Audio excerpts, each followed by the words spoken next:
activating the higher self.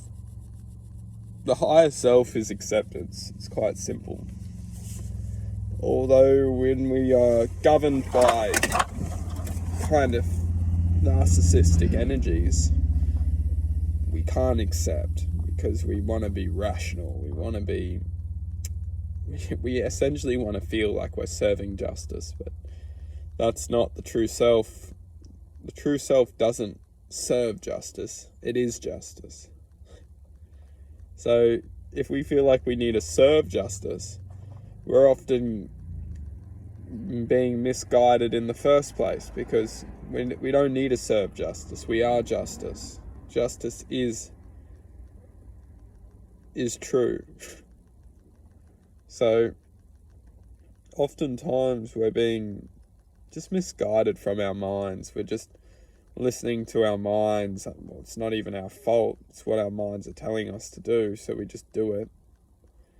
But this is where we start to ultimately create the false identity, because the false identity is essentially telling us what to do, and if we do it, we become it. It's very simple.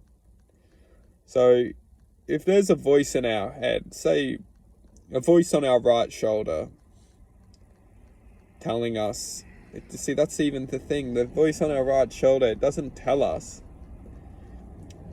There's not such a thing, and this is where they confused us, is that there's not a voice on our right shoulder saying all the good things and then the voice on the left shoulder telling us all the bad things. It doesn't work like that.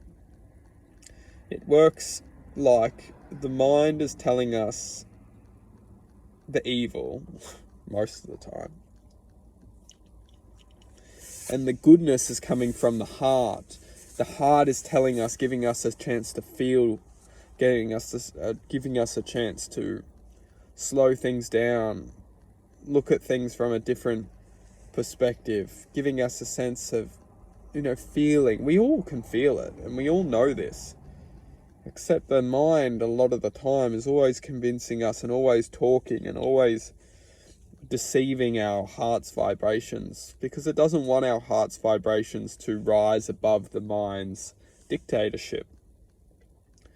The mind wants to live as the dictator of our reality. As long as we're listening to the dictator, we become the calculation of the dictator.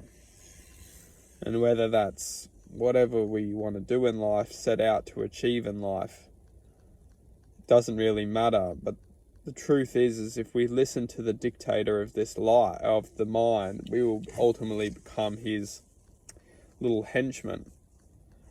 And you'll see this in life, is that, when we feel like we should have done something because our heart spoke, well, maybe we could have had the chance too. Like the heart knows when and where we have the ability to love and shine. And when we go against this and just listen to the mind, we're often not following the heart's true guidance, and we're listening to the mind's neglect of this guidance.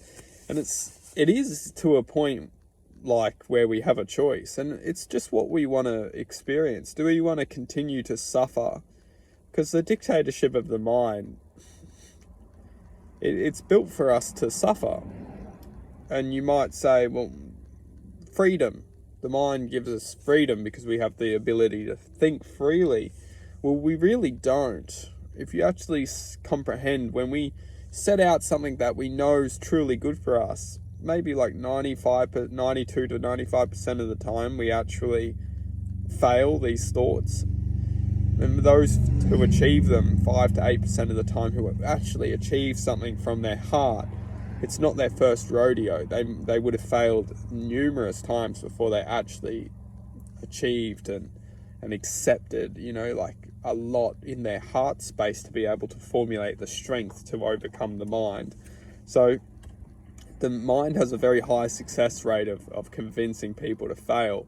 And when it has people failing, it's very easy for the mind just to have that essentially that soul as their captive, and then they can just impregnate thoughts every single second to develop a kind of a slave to use within this world. It goes deep, but this all has truth.